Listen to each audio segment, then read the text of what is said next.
Well, I want to build or drill all my holes before I start putting ribs on. Once you put your ribs on, it would be very difficult to drill your holes. So get your holes in, get your spars done completely before you start putting your ribs on. And to do that, you want to have your brackets all made.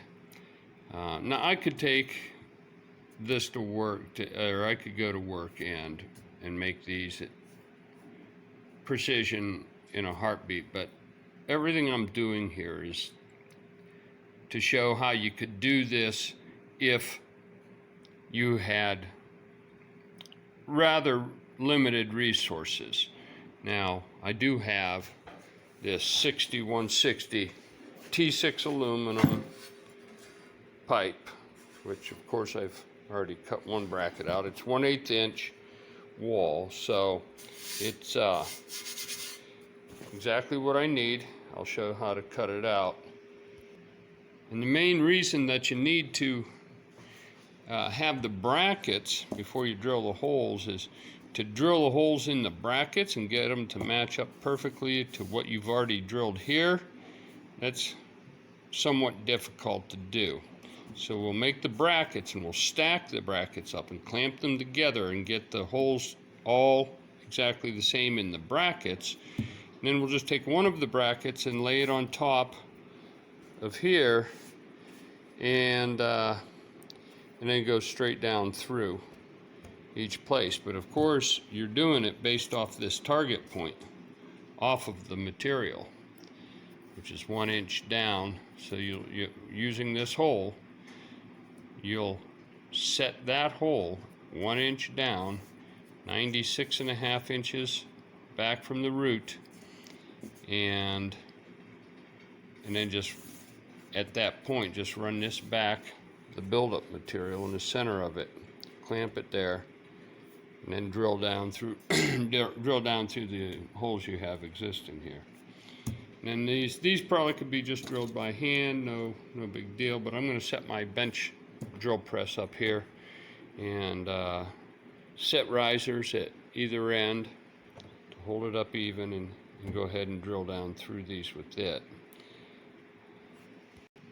And while we're doing it, you want to get all of your brackets. You got the root, the brackets at the root. So you got 2 here, you got 2 over on the strut attach point, and then you've got 1 for the jury strut, the little one for the jury strut at 50 inches. And then you've got just 1 for the rear spar at the root. And then at 50 inches again for the jury strut, you've got a small one. But it's actually taller. No, it's about the same. Yeah, they look about the same. And that's for the rear spar. You know, at work I'm thinking we've got this exact material. I don't need to cut it out in that. But I like the thoughts of doing it as much from scratch as possible. So this here's 1 inch wide. 1 inch wide. 1 inch wide. And 5/8 wide. Now the root bracket is 6 1/4 for the main spar. The root bracket for the also 6 1/4. So those are the same. And for the strut attach point, it's 9 1/8 inches.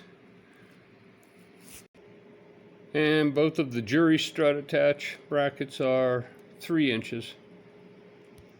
And we almost forgot the rear spar strut attach bracket, which is 8 1/4 inches. Okay, I've got this marked out for 4 equal inches. We're going to lose 40 thousandths on the width of the cutoff wheel, but that's not much. That'll be fine.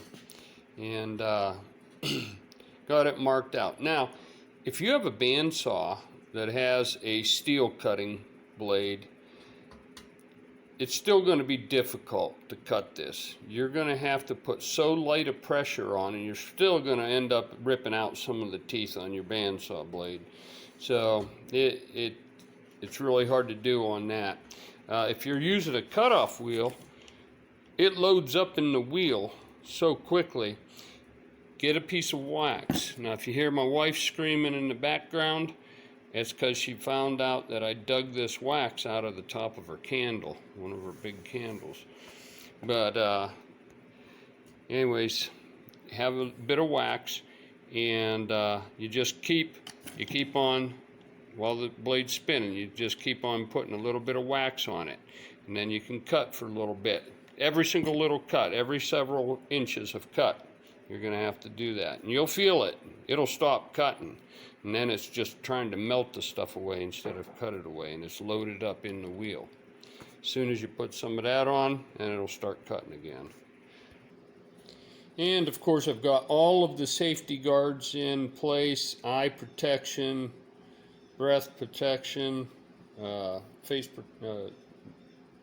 dust mask, and all that, maybe. And I'm not sure if I can edit out all the noise, but if not, loud noise.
Once you get it done, it's going to look like hell, but you take a file and it'll clean up real quick, real easy. And as you're filing it, aluminum cuts real easy, but don't force your file into it real hard or it loads up on your file. And about every 5 or 6 swipes, if you don't have a file card, just swipe it across your pant leg or some other material that's going to pull out some of the aluminum shavings out of the teeth of your file.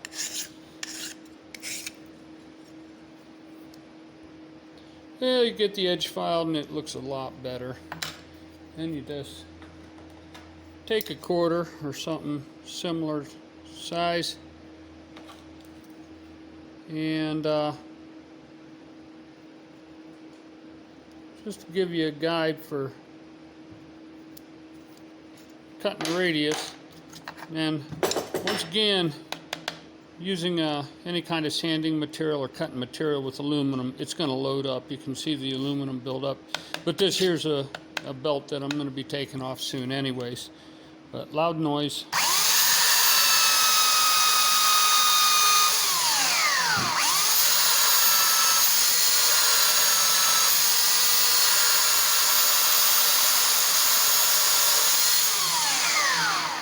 And you see you can get a pretty good radius.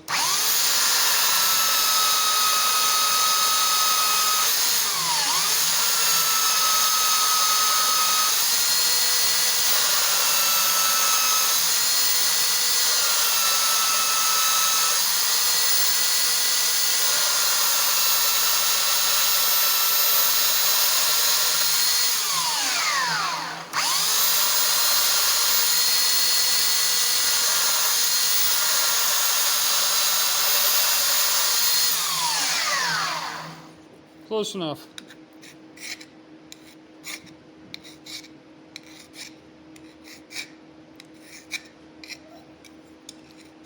And this thing's really hot. Aluminum transfers heat really quickly. Good enough. And we'll stack them up and drill them. Maybe I'll try to round this side a little bit better. Close enough. So I just marked the center of the radius there, and take the center punch, put it right in the center of that, and we got ourselves a nice center there for. Now I'll get the drill press out and set it on the bench. Well, I couldn't find my center drill, so I'm just going to run a tiny drill down through the web. When you're cutting aluminum, I like to use kerosene is best, but I don't want to get kerosene up here around my prints and around this. So the next best thing is wax. So I'll just go ahead and use this wax.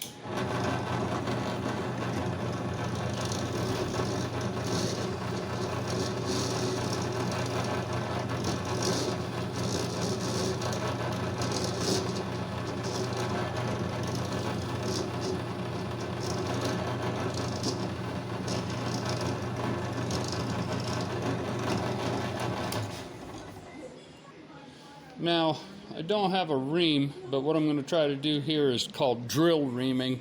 So I'm going to drill it undersized about 15 thousandths, and then a 1/4 inch. Most of your drills, if you drill ream, use it like pre-drill it just 15 thousandths under your finished size. These things will actually drill a couple thousandths small, like this here. If you mic this, it's probably 1.5 to 2 thousandths smaller than the actual. So we'll get a pretty good fit, especially going through wood fibers with that. Well, we're doing aluminum, but it'll be a reamed hole relative to that drill, hopefully.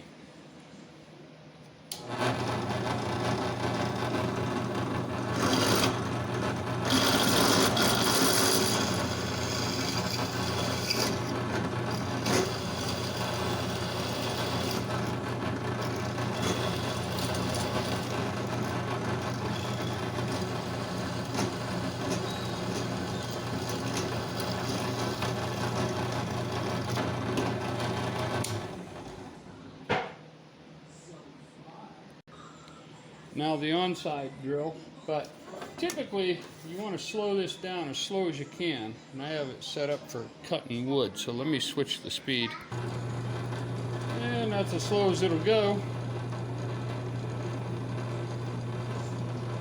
But you feed it kind of fast. So you use slow RPM and feed it kind of fast when you're wanting to ream it or drill ream it. So the next 2 holes are 5 inches back. Oh, that's perfect right there. 5 inches back, and then 2 back, 2 1/4 back from that.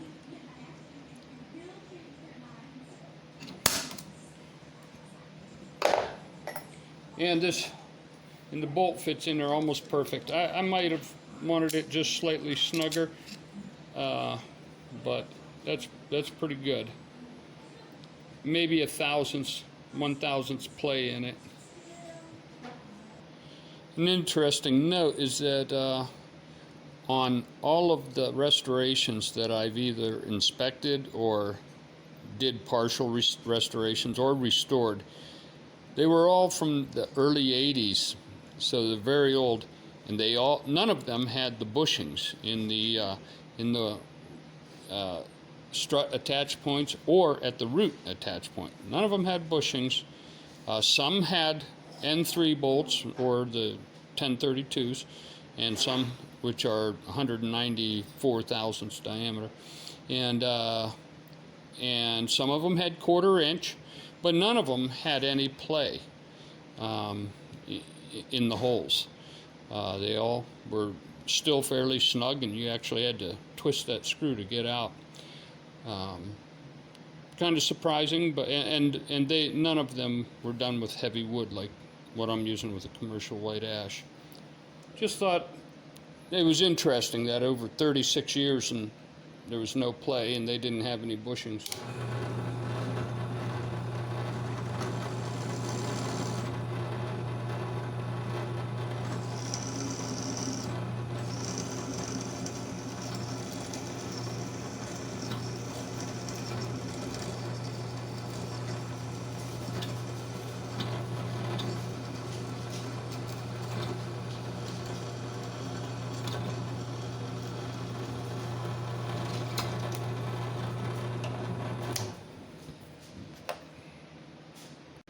I'm going to try to drill ream with a letter D drill, but I'm actually hoping it'll cut slightly bigger than a D, which is 244 thousandths.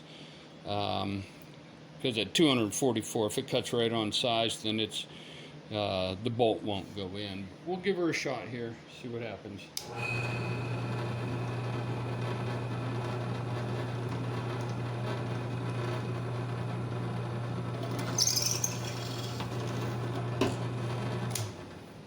Yeah, we'll see what. Well, it goes through the first couple pieces, so I'm going to say that's good. I'll just run the drill down deeper. Let it clean up a little bit tighter. Oh, which way am I going?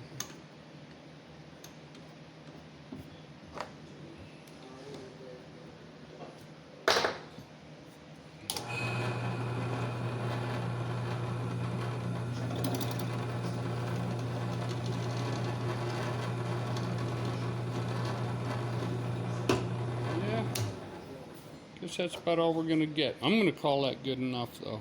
It's pretty snug. So this is the fit I was going for. And love you guys. Thank you. Love you too. Bye-bye. So that's the fit I was looking for.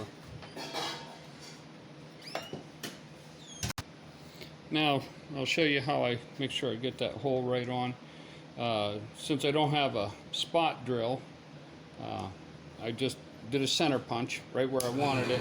Then while it's sitting here loose and free and the drill's spinning, I'll just let it kind of float right there and just hold it down tight once it finds its center on the punch where I punched it. And then I'll go ahead and, while I'm holding it tight and clamping it. By the way, I did make sure that this table is very square and perpendicular.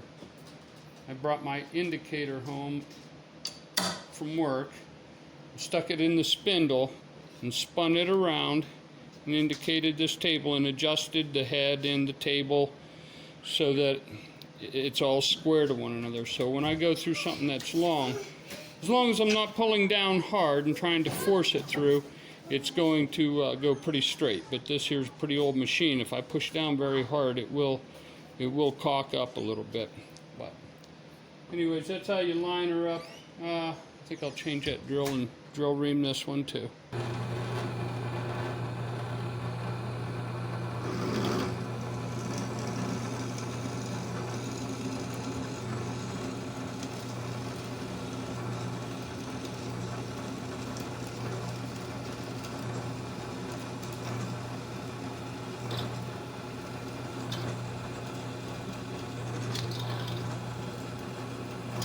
And really, the RPMs for this, for drilling aluminum, should be like the highest RPM setting I can get on this drill. But because I'm going to end up by reaming it, and I don't want to waste time switching the belt around, I'll just take my time drilling through it.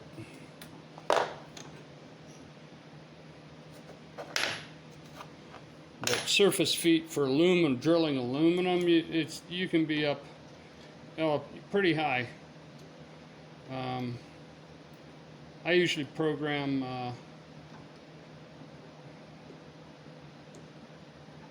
500 or 600 surface feet.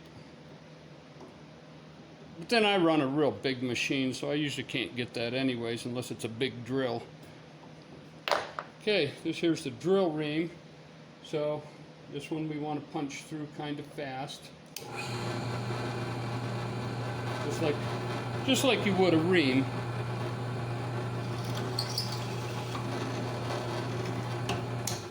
Relative to its RPM, you want a pretty good chip load whenever you're reaming.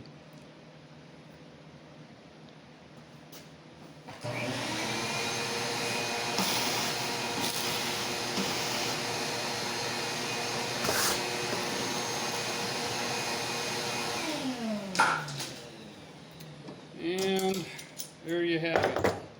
Guess I should have shut the camera off for the boring stuff. But now, I didn't get this here real good fit here until I ran each of them individually up on there. I could only get it through the first one, too. Okay, I'm going to take that bolt out. Now I'm just going to... See, that's the kind of fit you want to get.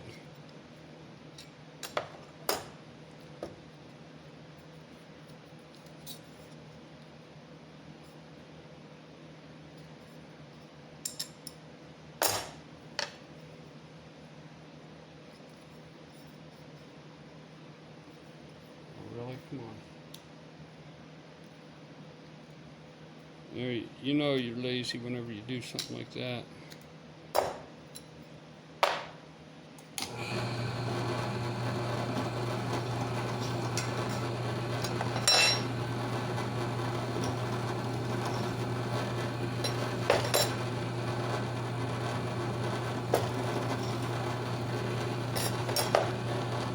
So before doing that bolt won't go through there, but just doing that, now the bolt is fairly snug on there, especially when you get next to the head. It gets real tight. It's okay. We can dry off. Okay, that's good. Yep. So these are all done. Now I'll just deburr them real quick, and nice. Now I'll get the 4 root ones that go to the root are these go right there. I'll just lay them. These go right there. So I'll lay them right there.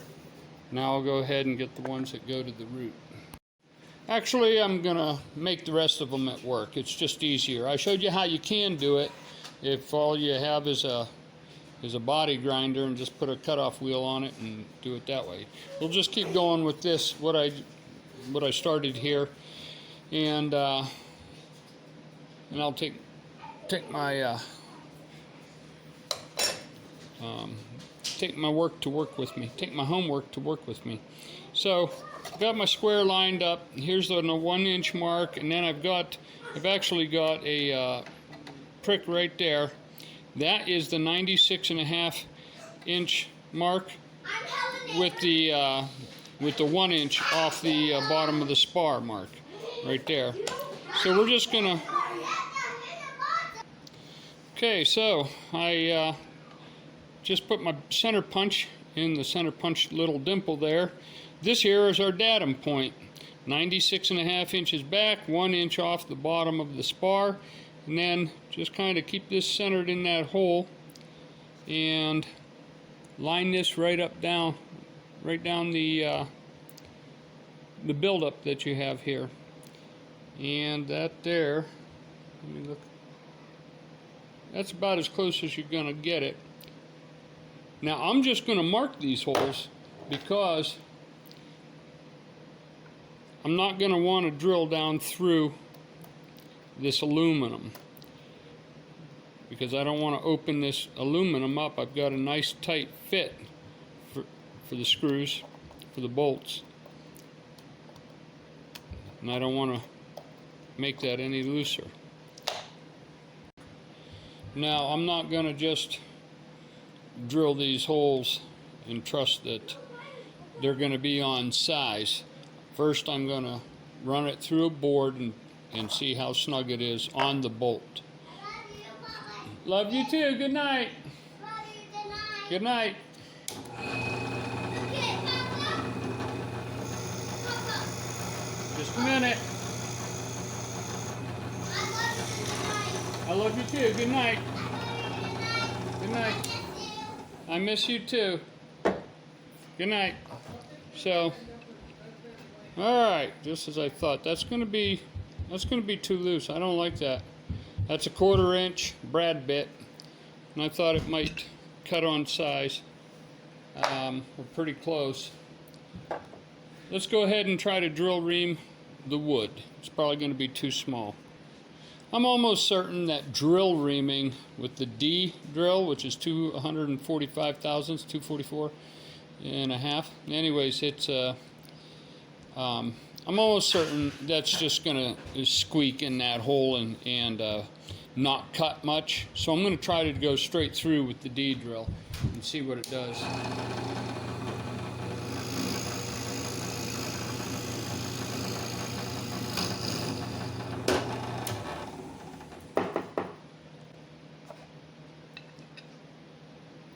Oh, wow.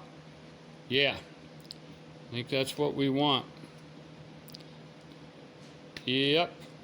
That is perfect. Yep. That's what we're going to use. The D drill straight through. And obviously I had to spin this all the way around so I could reach into